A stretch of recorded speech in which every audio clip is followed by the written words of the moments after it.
Well, let me start by telling you two stories, two related stories. The first is the story of someone named Lieutenant Commander Butch O'Hare.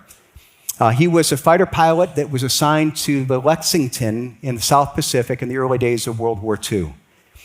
One day in February of 1942, his entire squadron was sent out on a mission. But after he was airborne, he looked at his fuel gauge and he realized that someone had forgotten to top off his fuel tank.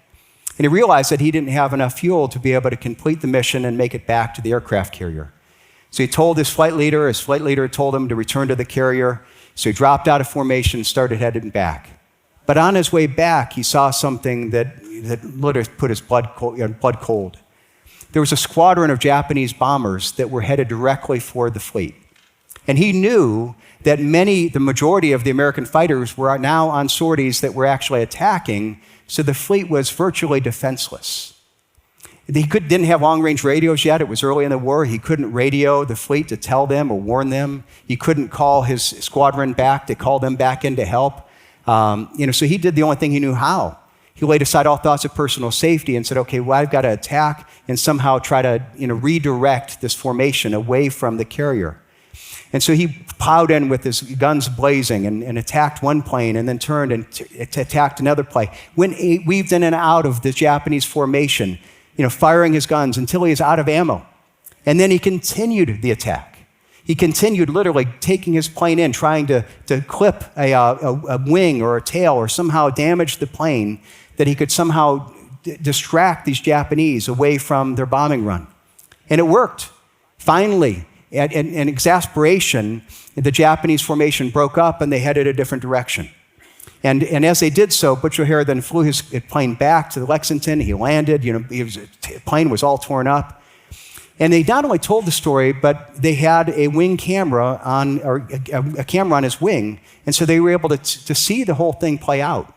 And what they found is that in one attack, he shot down 5 Japanese bombers and did damage to others. And he literally saved an aircraft carrier from this what could have been disastrous. He actually, for what he did there, he became the first Navy ace of World War II, and he was the first naval aviator to receive the Congressional Medal of Honor. Now, about a year later, he was killed in a combat at the age of 29. But his hometown remembered him and sought to honor him. So today, if you go to Chicago, the airport is O'Hare International Airport. It's named after Butch O'Hare.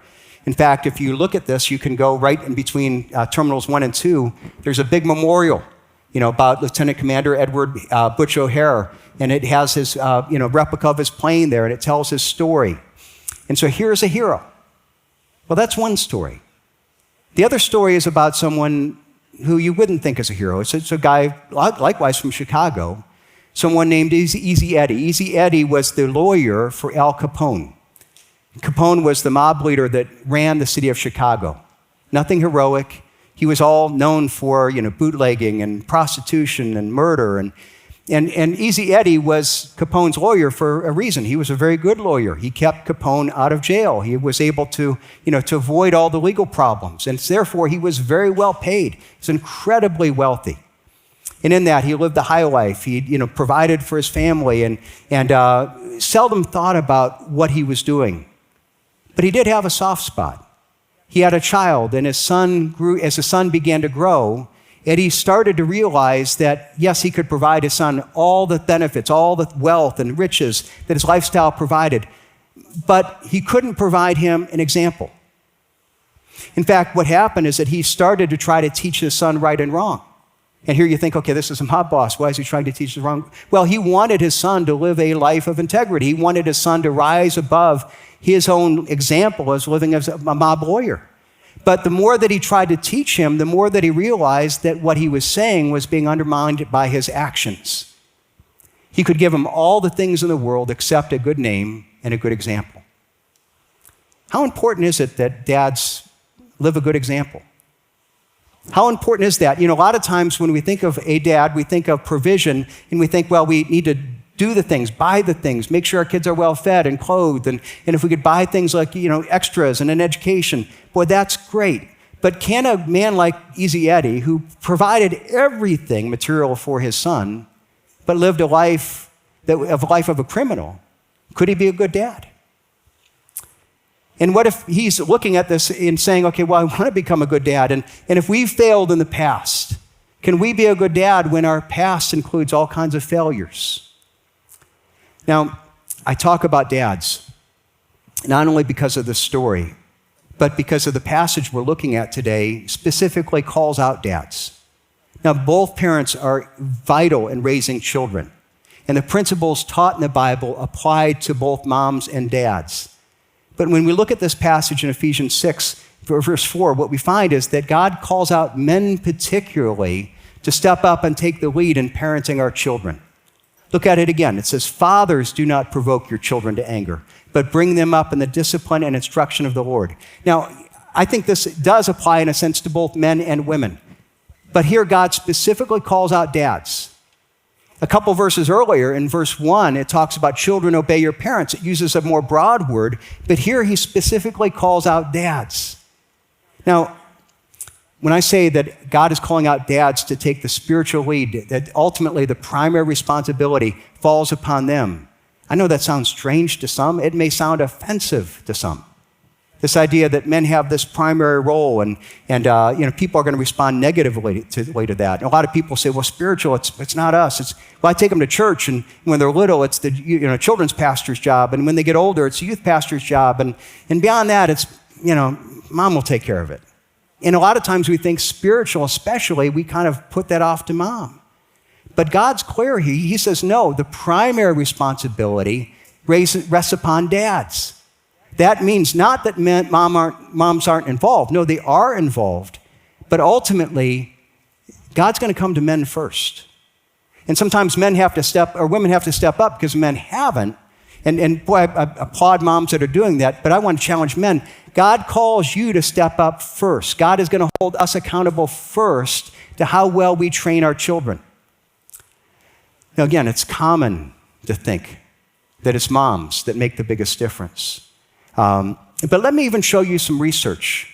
A couple of different, and there's actually numerous ones of these, but let me just point out two that show the impact that dads make specifically. There was a study done by Promise Keepers and Baptist Press a number of years ago, and it says that if a father does not go to church, even if the wife does, but the father doesn't attend, then only 1 out of 50 children on average will grow up to be a regular church attender as an adult.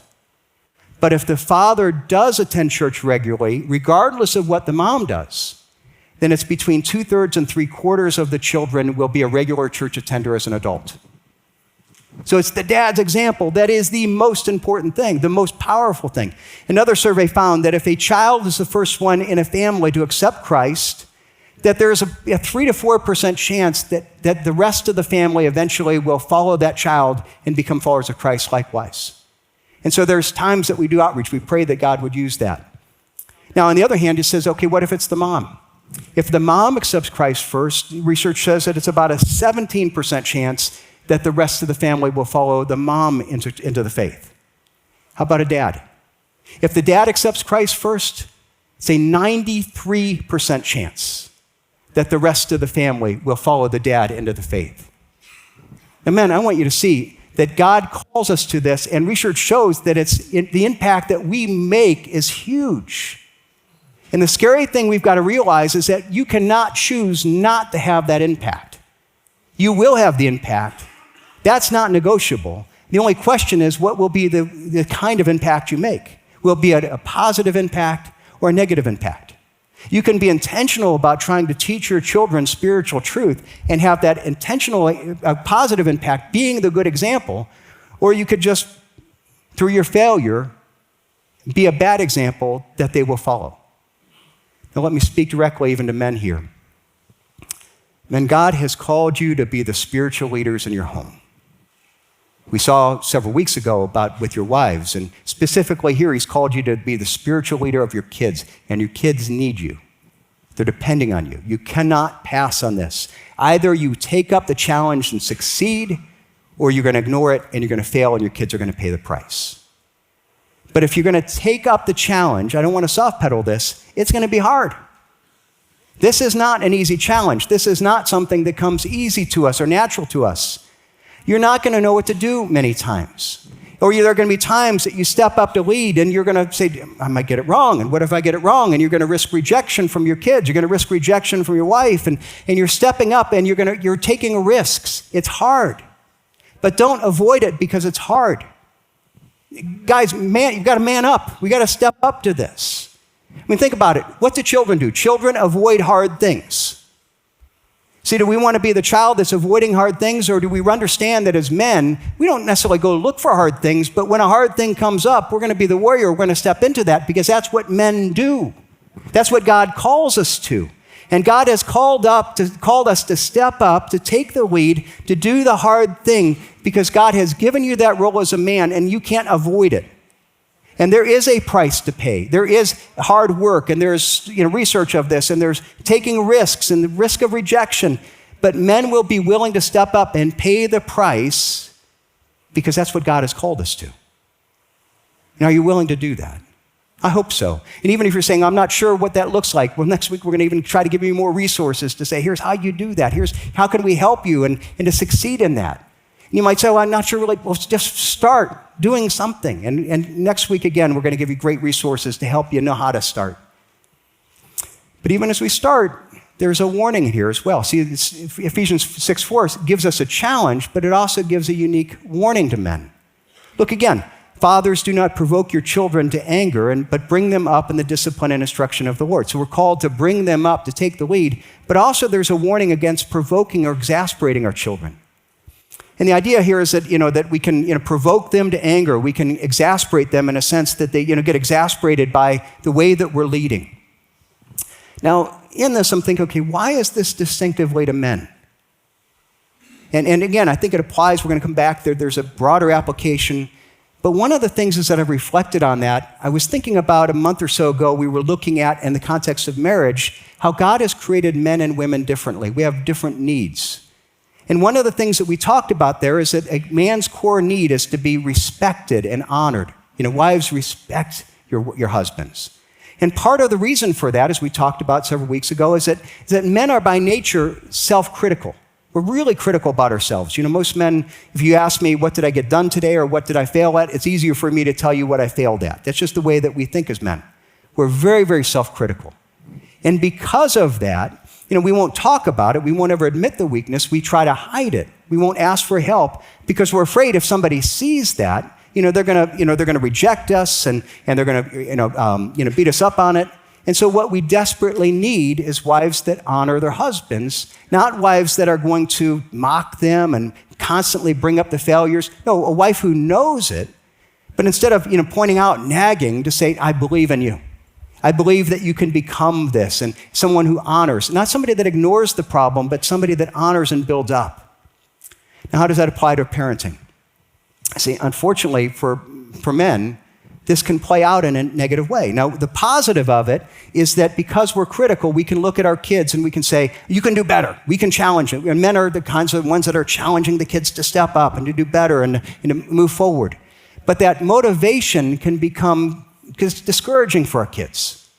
And it happens when we focus on the needs to improve almost exclusively. We're always talking about, here's what you need to do, and we're never celebrating their growth or their success. So for example, this is really common. Kids will come home and, boy, you've got 4 A's and 2 B's. Well, let's talk about the B's. How can you pull those up? We don't celebrate the A's, we're talking about the B's. Or, we're in the sports field and, okay, great, you got 3 hits and you struck out once. And well, let's talk about the strikeout. Why did you strike out? Or the jobs, you came and we did this. You did this job, but, let's talk about the part you didn't do well. And what can happen is it's exasperating to our kids because we fail to give them the affirmation and love and approval they desperately long for. And they need it from both parents, but there's a deep, deep need for their dad's approval and their praise. That's something that is built into our kids. They need to hear that from us. In fact, if you have young kids, we can illustrate this. If you have young kids, I don't know, Todd, if they're doing any kind of craft or drawing today, but if they are, when you go to pick up your kids, what they're going to do, they're going to show you what they did.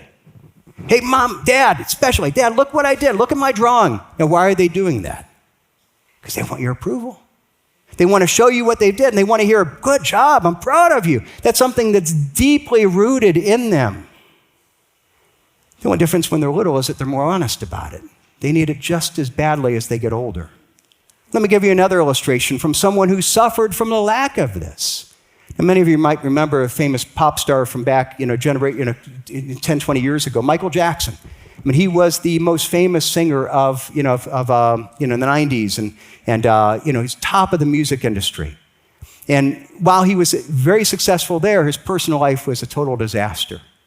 Now, you don't think of Michael Jackson as being a scholar, but in 2001, he was going to have an honorary doctorate at Oxford University. And as part of that, he spoke at the graduation ceremony, and in speaking, he talked some about his dad. And let me read what he said. He said, when I was young, I wanted more than anything to be a typical little boy. I wanted to build tree houses, to have water balloon fights, to play hide and seek with my friends, but fate had it otherwise. My father seemed intent, above all else, on making us a commercial success. But what I wanted was a dad. I wanted a father who showed me love, and my father never did that. Which I have to wonder, in the midst of all his commercial success, to what degree was his personal life and the disaster that was an outgrowth of this little boy that was a longing for a dad to say, I'm proud of you, I love you. But a dad who never could, in spite of the fact that he was incredibly successful commercially. Men, we've got to be intentional in affirming our kids. We've got to show them love and praise their success. It doesn't mean that we can't point out the areas that they can grow. We should do that. That's part of our wiring. That's part of what we bring to the table. But don't get so focused on that you push without affirming. Now, this is a challenge that I think is distinct to men in the sense that there's a distinct way that we can go wrong, but there's also a sense that it's broad instruction, I think, to all that are involved in raising our kids. That includes moms and dads and grandparents. And so we've got to say, okay, well, how do we understand what this is telling us not to do? What are ways that we can provoke and aggravate our children that we're supposed to avoid? Again, even in understanding what this is teaching, Ephesians 6:4 says, fathers, do not provoke your children to anger. And to understand this, there's another passage that says almost the same thing. Scripture interprets Scripture. So there's another passage in Colossians that says almost the same thing, but it uses a different word than provoking our children to anger. Look what it says, Colossians 3:21. Fathers, do not aggravate your children, or they will become discouraged. And it's specifically talking about how we teach and discipline. And the message has a paraphrase. It puts it this way. Parents, don't come down too hard on your children, or you'll crush their spirits. And the idea is that sometimes we can try so hard to control their behavior that we control their behavior, but we crush their spirits. We're too strict. We're too hard. And we need to realize in the middle of this that our discipline, our instruction, it isn't just about behavior. It isn't about, as we've seen throughout the whole book of Ephesians, God isn't concerned primarily about our behavior. He's concerned about our heart, our character, who we are. And so as we try to now teach our children, we need to realize that the goal of discipline is to shape their heart, not just their behavior. And now it's easier to do the behavior. The heart is much harder to shape. To do that, we've got to take time to teach, not only right and wrong, but the whys behind the behavior. Not only to correct them when they do something wrong, but to praise them to do what's right, because we're trying to build positive character. But how do we get this wrong? What are some ways that we can unintentionally, frustrate our kids? Well, let me give you three. One way is that when we discipline out of anger. Now, the hard part is we all do this far too often. Because what happens is that our children are doing something, we get frustrated, and then we blow up, and we discipline out of anger. We respond out of anger. But when we do that, we've got to realize what we're communicating to our kids is that our discipline isn't coming from a heart of love.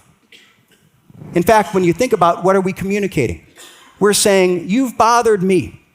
The fact that I got angry, our discipline is saying, unintentionally, the goal of this is that I want you to change your behavior so you make my life better, so you don't frustrate me as much. And so we're communicating that the goal is our benefit as a parent, not necessarily a love for the health and the growth of our children. They're doing something that bothers us, and we want to make them stop so that we feel better. No, we've got to realize, no, as parents, our frustration and anger should never be the cause of discipline. And that may mean at times, if you get frustrated and get to, walk away. Don't respond out of anger. Walk away. Take a minute, calm down, and think, okay, what am I supposed to do here? Now, another way we can frustrate our kids is when we're inconsistent in our discipline. We should be very clear both in our expectations and the consequences of breaking the rules. A great principle in discipline is the hot stove principle, that you say, here's a hot stove. If you touch it, you're going to be burnt. Here's what's wrong, and here's the consequence if it happens. Think about God's word. Is God clear about what's right and wrong? Yeah. You have the 10 Commandments. You have the teaching, and it's very clear. It's not like, well, you need to guess this. It's clear. God's clear. And we should try to be so likewise. We understand from our own experience how frustrating it would be if we had instructions that weren't clear. Let me illustrate it, all right? Let's say you're driving home after church. And as you're driving home, go down the road and you see a speed limit that says 25 miles an hour. So I haven't seen that one before. But then you go another 50 yards and there's another one that says 55 miles an hour. And then you go another 50 yards and there's another one that says 15. And then there's another 50 yards that says 65. And you're sitting there, what in the world is going on? You're frustrated with this. And so you're not sure what to do, so you go at your own speed. You go, well, based on experience, this is what I think is right and appropriate for this, But next thing you know, you hear a siren going on behind you. And the policeman pulls you over and they say, do you know how fast you're going? And he says, well, I kind of have an idea, but I'm not even sure what the speed limit is here. He says, well, the speed limit's 15 and you were going 60. And the punishment for that is 4 years in prison, Summit County Jail. You're like, 4 years in jail? I had no idea that was a penalty. And he says, well, that's the penalty for today because I'm in a bad mood.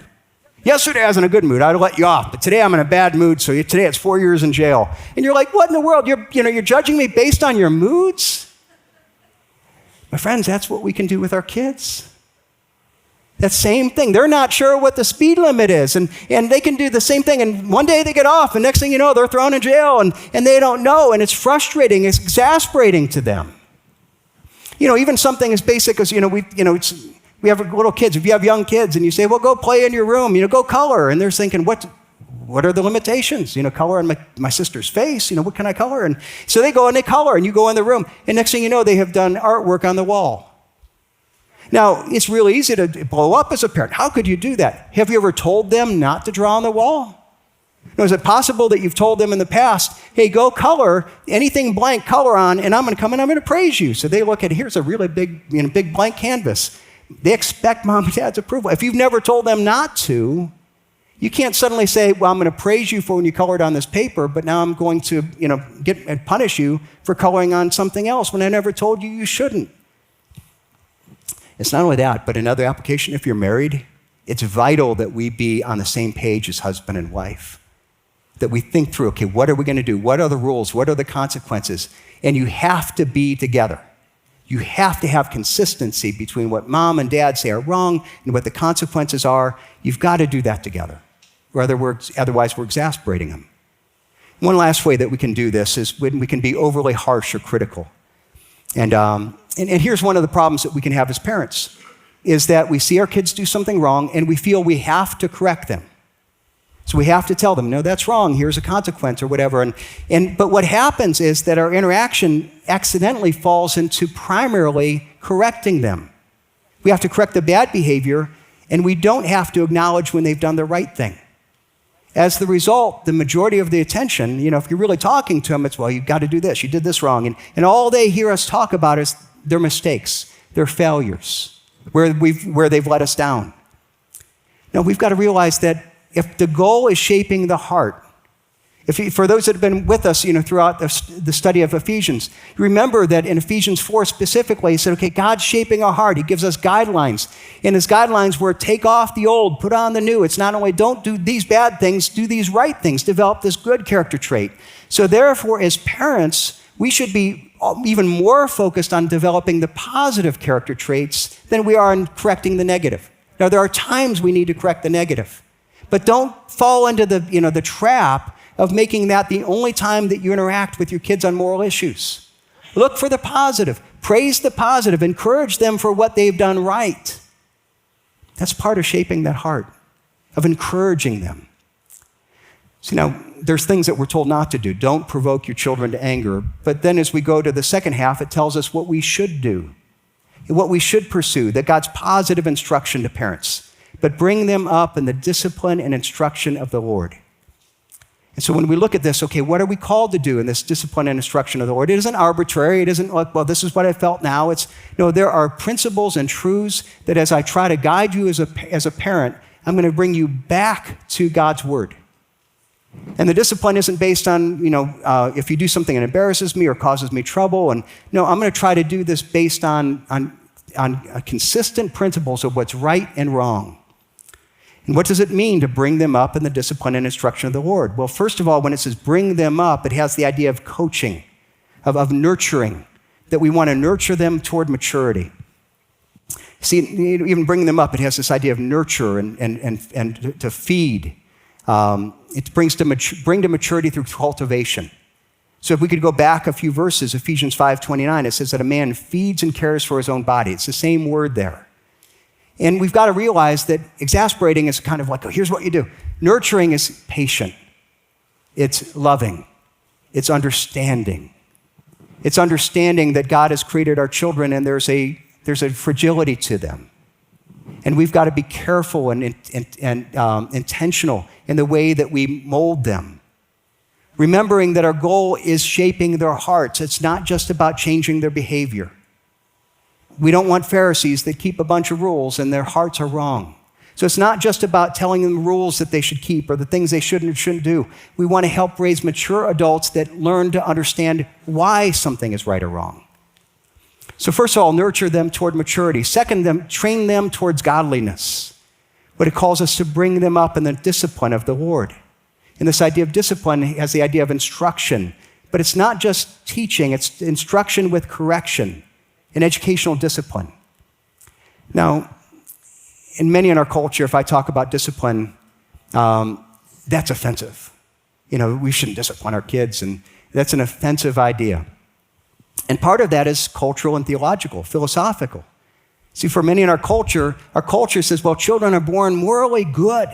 And so what we need to do, because they're morally good, is we need to encourage them and give them self-worth and help them to discover their own way. We need to help them figure out who they want to be. And we never tell them no. We just tell them, whatever you think, that's good. But the Bible teaches that our kids are born with this in nature. And so there's a place of encouragement. There's also a place of discipline, of instruction, of correction, because they're often going to want to do things that are wrong. And we need to teach them not only they're wrong, but we need to do so in part through consequences. At times, well, if you do wrong, there's going to be a negative consequence. There's going to be some discomfort as a result. Again, some people would say, well, that's right, discipline, well, it's abusive. Well, can discipline be abusive? Yeah. But the answer to abusive discipline is not no discipline, it's proper godly discipline. And we need to recognize that's part of what God called us to do. Now, the goal of discipline is not punishment. It's always corrective. It's always teaching. And so when we look at this, it's a way of moving, of educating. But it's an idea throughout the Bible that there is a place of discipline, which means unpleasant consequences. So you could take an example like in Proverbs where it says, whoever spares the rod hates his son, but he who loves him is diligent to discipline him. There's a sense where we're going to go through and run towards the difficulty and the painful part of that because that's part of what it means to love. But as we do that, we're trying to shape Christ-like character, and it means that discipline has to be distinctively molded to not only our child, his personality, but also to the offense. So for example, when you look at this, you say, okay, there's different things that our kids can do. We need to make sure that it fits the correction fits the offense. And let me give you 3 different kinds of behavior and show you that these 3 different kinds of behavior require 3 different kinds of discipline. The first is I'm going to call ignorant behavior. And this is more common when our kids are really young. There are things that we might think that they should know are wrong, but if we've never told them they're wrong, then if they do it, it's more our fault because we've never instructed them. Example of this is that a number of years ago, my brother and sister went out to eat at a restaurant, and they had a son who was very curious, and he saw this lever. And he says, I wonder what this does. And he pulls the lever. It was fire alarm. And next thing you know, there's this fire alarm through the whole restaurant. The whole restaurant has to empty out for half an hour. They call the fire department. And from their perspective, this is a giant deal. I mean, they are seriously embarrassed. Everybody in the restaurant's mad at them. Now, you've got to look at that. Is that a major offense? Now, a couple questions. Is it wrong? Yes. Is it wrong to pull a fire alarm? Yeah, you shouldn't go around pulling fire alarms. But the second question is, did he know it was wrong? No. In fact, you give your kids toys where they're pulling switches and pushing buttons and things like that, and you're saying, oh, it's great, you're learning that. So he goes to this new place and he says, oh, here's a switch and it's red, so that should be noticeable. So he pulls it. That's something that's done out of ignorance. He's taught that you should pull handles. And some parents could say, because it impacted me, therefore I'm going to punish. But we've got to realize, no, it's ignorant behavior, that what you do is you instruct, but you don't punish. Well, a second type of behavior is what I'm going to call foolish or careless behavior. Now, this is something that needs to be corrected, but it's a matter of immaturity or irresponsibility more than it is of an issue of rebellion. So let's take an example. Anybody with kids have trouble getting them to do chores around the house? Okay. Now, if I have my kids do chores, is that disobeying us? Is it rebelling if they don't? No, I think usually it's more, it's irresponsibility. And so I look at this and I say, okay, here I've got to correct but not punish. And the correction should somehow fit the offense. So for example, if I have my kids, we've done this many times, they have their job to do the dishes, they didn't do the dishes well. And at times, saying, so why didn't I do them? I'm going to do these dishes. No, let's go up and wake them up from bed and we're going to have them come down and do the dishes right. And they're going to have the dishes the next couple nights. Because that's the natural consequence for if you didn't do it well, we're going to teach you to do it. And they would say, oh, I didn't know, I forgot, I didn't mean to forget, and I'm sorry, I'll do it better next time. I'm not mad at you. That's all I tell them, I'm not mad at you, but you know what? It's obvious that you're not sure how to do this right, so what we're going to do is we're going to give you dishes for the next couple nights to help you learn. And because you forgot, when you do it the next couple nights, it will remind you of how important it is to do this right. So that's not discipline in the sense of punishment, but it's correction that fits the consequences. Because the issue isn't rebellion, it's foolishness. But at the same time, as a parent, I need to teach. Now, the most serious problem is when it gets into disobedient or rebellious behavior. It's an act of willful disobedience. Now, a lot of times this may seem to be a small issue. It may be talking back. It may be a little thing that they disobey. And we can go it over because it isn't nearly as big as pulling a fire alarm. But we need to realize this is the real issue. It's this decision to disregard your authority, to disrespect you. And at that point, that's where we need to have a discipline. And the discipline is the hot stove principle. If you cross this line, if you disregard, and with young kids, we'll even tell, well, don't do that. Are you going to obey or disobey? If you disobey, here's the consequence. When they get older, here's the consequence.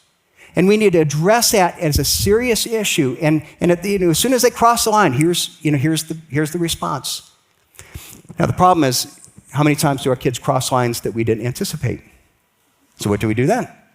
Now, here's what we often will do. If we can think about it, let's think about it, tell them beforehand. But what happens is we tend to, how many times have our kids do something and we just blow up and I can't believe you did that. You're grounded for 6 months. You can't leave your room. You can't do anything. And we blow up at our kids, and then what happens? We go to bed and we're like, oh man, I overreacted. What am I going to do with my kids? I can't believe I said that. I can't ground them for 6 months. So we can't sleep all night because we're worried about what we did, right? And then we've got to go back the next day and fix it. Especially as they get older, here's a clue. What you do is you tell your kids what you did was really wrong. And you don't need to tell them the discipline right then. Walk away, calm down. Here's a beautiful thing. You're going to calm down and you're going to go to bed and you're going to have time to think about it, time to reflect on it, to talk to your spouse, come up with the right conclusion. You'll sleep well. You know what's wonderful? Your kids won't sleep at all. They're going to be up all night wondering what's going to happen. They're going to be worrying about what the consequences are going to be and come back in the morning. And it's an incredible teaching tool. Don't overreact. What we need to realize is that we've got to realize that it's disobedient, rebellious behavior. There's a consequence. Think it through and realize that we're teaching them. and the discipline and instruction of the Lord. And part of that is it's teaching in that instruction. It's coming back and instructing them, this is what God's word says. This is why this is wrong. This is the why behind it. And it starts with verbal instruction. That's part of it. But even more than that, it's our modeling. It's our example. It's what we live out before them and the example of our own lives. See, again, we can just discipline wrong behavior or teach right behavior, but we've got to teach them the why behind the behavior. And then beyond that, to say, and this is what it looks like. And we show them this is what it looks like by our example. See, we've got to realize that if we're saying one thing to our kids and then we're living something differently, what we're in a sense doing is that we're saying, here's what I say that I believe, but you can look at my life and you can see what I really believe. And I don't believe what I say I believe because I'm not submitting to God in my own life. No, my friends, we've got to realize your most powerful instruction is your example. And if your lifestyle disagrees with your words, with your behavior, with what you're saying, see, your kids will not be able to hear your words because your example is speaking too loud. Now, are we perfect? None of us are. But part of that is to say, in this example, part of my example is coming and I mess up, and you know what, I said that and was wrong. Boy, I used that word, I shouldn't have done that. And I overreacted. You saw me interact, lose my temper with you, with your wife, with your mom. And part of that example is an example of grace. Because our kids aren't perfect. They have a sin nature, and so do we. So the example doesn't mean that I never make mistakes. It's that I learn to do what's right, and then when I make mistakes, I give them the example of surrendering to before God and saying, this is the way that we grow. Deuteronomy 6, a great passage. And what does it say? How do we teach? Not by taking them into a classroom, but by teaching them when we get up and we walk through the day, we walk through life, teaching what it looks like to live these principles out. In the beginning, I started telling you about two stories. The second was about Easy Eddie, Al Capone's lawyer. Being Capone's lawyer brought many rewards. And he could do all these things that he would provide for his family, for his kids, all these things that he could buy. But as his son started to grow older, he realized there were certain things he couldn't buy. He couldn't teach him to be a man of integrity and honor. He would try to teach him by his words what was right and wrong, but the problem is that his example was screaming so loud that his words were being drowned out. And he realized the most important thing that he could do was to give his son a good name and a good example. But it wasn't too late. See, he made a difficult decision that offering his son a good name and a good example was more important than all the things he could lavish on him. And he decided to take incredibly radical action to try to do that. He decided to go to the authorities and to talk about Al Capone, become a witness, to try to clean up his tarnished name by doing what was right. And he knew that witnessing against the mob was an incredibly dangerous thing to do. The cost could be his life, but he wanted to kind of say, this is where I draw the line, and from here on in, I want my son to know that I chose to do the right thing. And so he did testify. And within a year, Easy Eddie's life ended in a blaze of gunfire on a lonely Chicago street. But in the process, he had given his son the greatest gift he could give, that of a life of integrity, that decided to say, here, I'm not only going to say what's right, I'm going to now pay the price and do what's right. Now, if you remember in the beginning, I said that this was a story about two stories that were related. And the other one was Butch O'Hare, the great World War II hero. And you say, how in the world are these related? Well, what you've got to realize is Easy Eddie O'Hare was Butch O'Hare's dad. And it was Butch O'Hare that was the son that he was looking at and saying, this is the son that I want to teach what is right, teach to have integrity. And do you think it's possible that when you hear about Butch O'Hare, this great hero that has been honored by a city now for ever since World War II, that it's possible that he learned about integrity and heroism and courage by seeing a dad who was willing to say, I'm going to do what's right even at the risk of my own life? Yes, his dad had fallen short in so many ways, but his dad said, okay, this is where I draw the line, and from here on in, I want to do what's right. And you saw the impact and the character that it developed in his son. My friends, even as we talk about this, I realize that God calls us to this. There are many of us that are sitting there saying, man, I've fallen short. I've not been the dad that my kids need. I've made this mistake and that mistake. I've talked to people after the first service, and, man, I've got incredible regrets. I beat myself up all the time.